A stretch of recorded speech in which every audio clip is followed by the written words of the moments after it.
Hello everyone, प्यारे बच्चों। आज की इस वीडियो में मैं आपके सामने सप्लीमेंट्री रीडर की आखिरी कहानी या ये कह लीजिए नवी कहानी, जिसका टाइटल है the book that saved the earth, एक ऐसी किताब जिसने इस धरती को बचा लिया, जिसको क्लेयर बॉयको ने लिखा है। इस कहानी का हिंदी सारांश आपके सामने रखूँगा और साथ ही साथ इस कहानी में जितने भी डिफ़िकल्ट वर्ड्स हैं उनका हिंदी अनुवाद आपको बताऊँगा। तो आप इस वीडियो में शुरू से आखिर तक बने रहेंगे और जो मेन पॉइंट्स हैं उसको अपनी नोटबुक में लिख लेंगे। तो मैं शुरू कर रहा हूँ। ये एक वैज्ञानिक कहानी है। ये काल्पनिक कहानी 25वीं शताब्दी पर आधारित है। इसका स्थान है प्राचीन इतिहास का संग्रहालय, 20वीं शताब्दी का विभाग। एक मेज़ पर एक इतिहासकार बैठी है। मेज़ पर एक मूवी प्रोजेक्टर है। वे श्रोताओं को 20वीं शताब्दी के बारे में एक भाषण देने जा रही है। वे श्रोताओं को बताती है कि 20वीं शताब्दी को अक्सर किताबों का युग कहा जाता था। उन दिनों में हर चीज़ के बारे में किताबें होती थी। ये किताबें लोगों को हर बात सिखाती थी, मगर सबसे अजीब बात यह थी कि एक किताब ने धरती को बचाया। वे 21वीं शताब्दी की एक कहानी बताती है। वह बताती है कि किस प्रकार मंगल ग्रह के लोगों ने पृथ्वी पर आक्रमण किया और नर्सरी की कविताओं की पुस्तक ने उन्हें आक्रमण से बचा लिया। ये घटना 2040 ईस्वी में मंगल ग्रह द्वारा आक्रमण के बारे में है। वास्तव में वह आक्रमण कभी नहीं हुआ। एक किताब ने उसे रोक दिया। ये कोई विश्वकोश नहीं था या रॉकेटों या प्रक्षेपास्त्रों के बारे में किताब नहीं थी। ये तो नर्सरी की कविताओं की किताब थी। तब इतिहासकार श्रोताओं को वह घटनाएं दिखाती हैं जो वास्तव में हुई। इन्हें एक फिल्म में रिकॉर्ड किया गया है। वे प्रोजेक्टर को शुरू करती हैं। वे मंगल ग्रह के अंतरिक्ष नियंत्रण कक्ष को दिखाती हैं। हम थिंक टैंक को देखते हैं जो कि कमांडर इन चीफ है। उसका सिर बहुत बड़ा और अंडे के आकार का है। उसने एक लंबा चोगा पहना हुआ है जो सितारों और दायरों से सुसज्जित है। उसका प्रशिक्षु नूडल उसके नज़दीक एक स्विच बोर्ड के पास खड़ा है। थिंक टैंक ने पहले से ही धरती पर एक मानव नियंत्रित अंतरिक्ष यान भेज दिया है। उसका उद्देश्य धरती की बचाव प्रणाली का अध्ययन करना है और उसे मंगल से आने वाले अंतरिक्ष यानों तक भेजना है जो दोपहर के भोजन से पहले धरती पर आक्रमण करने के लिए तैयार हैं। थिंक टैंक नूडल से कहता है कि वह उनका संपर्क धरती पर भेजे गए मानव नियंत्रित स्पेस प्रोब से करवाए। थिंक टैंक कहता है कि शीघ्र ही धरती को काबू करने वाले हैं। नूडल उसका संपर्क मंगल के अंतरिक्ष नियंत्रण से करवाता है। कैप्टन ओमेगा और उसके सहायक एक पुस्तकालय में हैं। वे धरती के बचाव के रहस्य जानने आए हैं। वे एक पुस्तकालय में पहुंच गए हैं। उन्होंने पुस्तकालय और किताबें पहली बार देखी हैं। थिंक टैंक कैप्टन ओमेगा से बात करता है जो उसे बताता है कि धरती पर बिना किसी दुर्घटना के पहुंच गए हैं। क्योंकि उन्होंने पहले कभी पुस्तकालय नहीं देखा है, इसलिए उन्हें यह बात पता नहीं है कि कहाँ पर हैं। लेकिन लेफ्टिनेंट ओएटा थिंक टैंक को बताती है कि इन अजीब वस्तुओं अर्थात किताबों की संख्या लगभग 2000 है। उसका विचार है कि वह स्थान अवश्य ही कोई स्टोर होगा। सार्जेंट ऊप भी कहता है कि उसने पहले कभी ऐसी चीज़ नहीं देखी। वह उन्हें हैट कहता है। ओमेगा थिंक टैंक की सलाह मांगता है। अपने रिमोट कंट्रोल कैमरे से थिंक टैंक किताबों को देखता है। वह उन्हें खाने की वस्तुएं कहता है और कहता है कि वह किसी रेस्तरां में हैं। वह कहता है कि जो चीज़ें उनके हाथों में हैं वह सैंडविच है। वे धरती के लोगों की खुराक का मुख्य भोजन है। ये निश्चित करने के लिए कि थिंक टैंक ओमेगा को आदेश देता है कि वे इसे अर्थात किताब खाए। ओमेगा लेफ्टिनेंट ओएटा को इसे खाने को कहता है। ओएटा सार्जेंट ऊप को इसे खाने का आदेश देती है। ऊप किताब का कोना खा जाता है। वे इसे चबाने और निगलने का नाटक करता है और थिंक टैंक को बताता है कि ये स्वादिष्ट है। कुछ देर के बाद नूडल थिंक टैंक को बताता है कि कुछ आंकड़े उसके दिमाग में तैर कर आए हैं। अब उसे पता लग गया है कि धरती के निवासी इन्हें खाते नहीं हैं। मगर वे इन्हें संचार के तरीकों के लिए प्रयोग करते हैं। थिंक टैंक इस बात पर विश्वास कर लेता है कि वह ओमेगा को आदेश देता है वह उन्हें किताबों को सुने। वे एक किताब को कानों से लगाता है और सुनने की कोशिश करता है। थिंक टैंक ओमेगा से पूछता है कि क्या वह उनमें से कुछ सुन सकता है। ओमेगा उत्तर देता है कि शायद उचित फ्रीक्वेंसी पर नहीं है। थिंक टैंक कहता है कि धरती के निवासियों के कान अधिक तेज़ हैं। नूडल कहता है कि उसके दिमाग में सूचना का कुछ अंश है। धरती के लोग इन्हें खोलते और देखते हैं।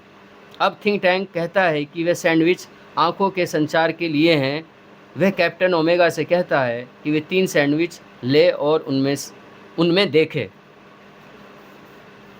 ओमेगा उन पुस्तकों को देखता है और थिंक टैंक से कहता है कि इनमें धरती के लोगों की तस्वीरें हैं। उनमें कुछ प्रकार के संकेत, लाइनें, बिंदु और तस्वीरें हैं।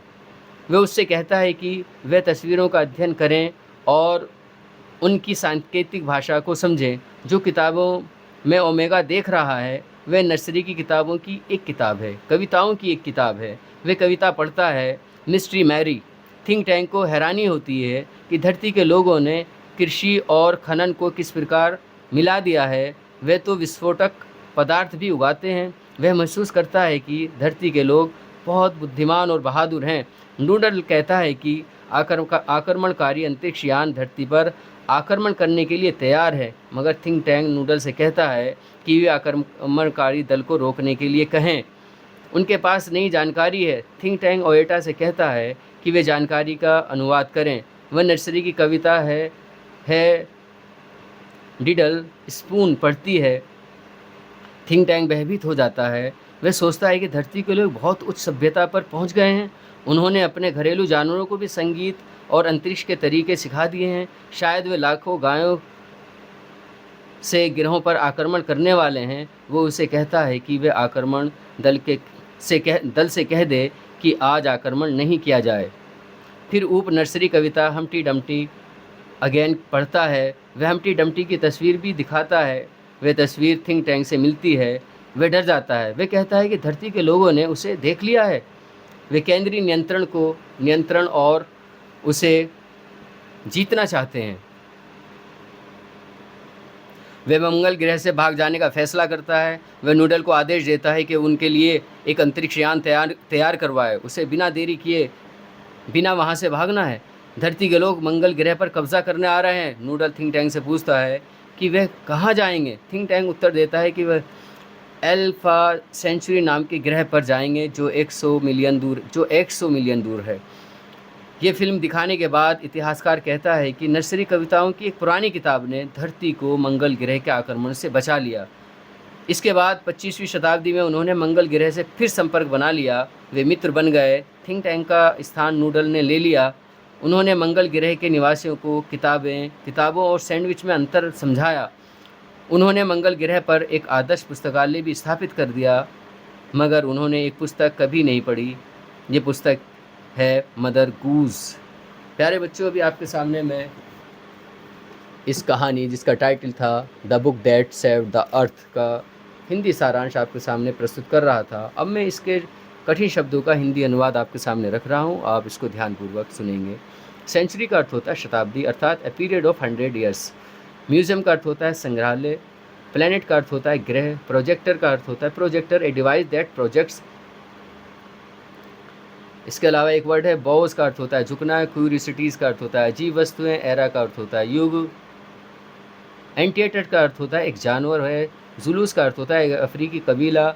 इलस्ट्रेटेड का अर्थ होता है तस्वीरों से के साथ समझाना। डेकोरेटेड का अर्थ होता है समझाना। मार्शन का अर्थ होता है मंगल ग्रह के लोग। इन्वेशन का अर्थ होता है आक्रमण। एनसाइक्लोपीडिया विश्व कोश को बोलते हैं। टॉम का अर्थ होता है ग्रंथ। मिसाइल प्रक्षेपास्त्र को बोलते हैं।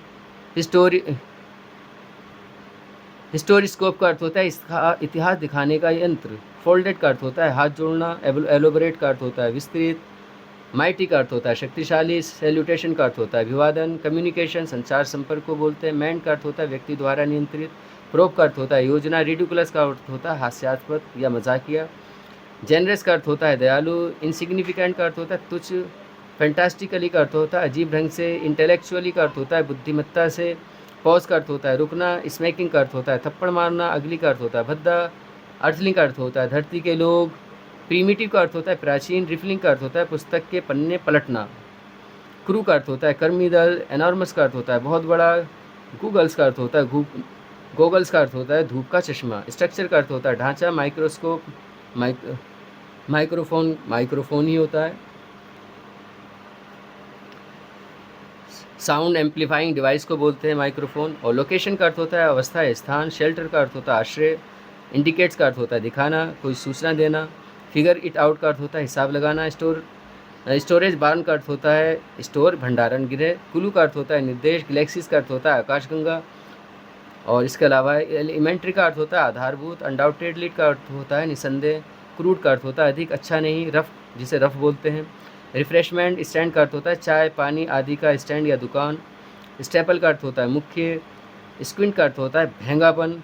और गल्पिंग का अर्थ होता है निगल जाना। ड्यूबियसली का अर्थ होता है संदेहात्मक ढंग से। ग्लोरी का अर्थ होता है शान। पैंटोमिमीज का अर्थ होता है मूक अभिनय। च्यूइंग का अर्थ होता है चबाना। टेरिबल का अर्थ है भयानक। पाउंड का अर्थ होता है ज़ोर से थपथपाना। डेलीशियस का अर्थ होता है स्वादिष्ट। ट्रिफलिंग का अर्थ होता है ट्रिफलिंग बिट का अर्थ होता है बहुत कम एलिटिल जिसे बोलेंगे। सर्वेवर का अर्थ होता है पर्यावलोकन। हॉटिली का अर्थ होता है गर्व से। मार्बल का अर्थ होता है पत्थर के टुकड़े। इंटेंटली का अर्थ होता है तीव्रता से। विस्परिंग का अर्थ होता है कानोपूसी करने को बोलते हैं। फ्राइट का अर्थ होता है भय। फ्रीक्वेंसी का अर्थ होता है रेडियो तरंग।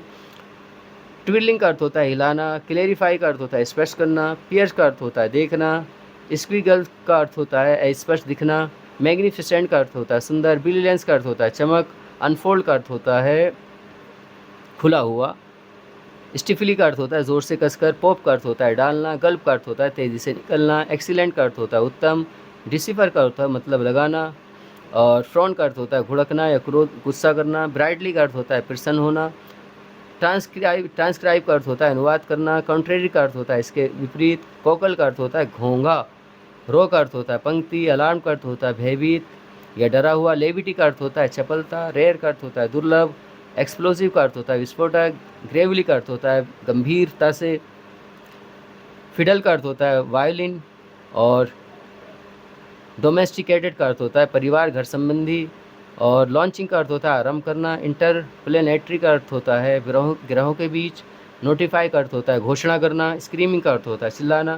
कैप्सूल का अर्थ होता है अंतरिक्ष यान।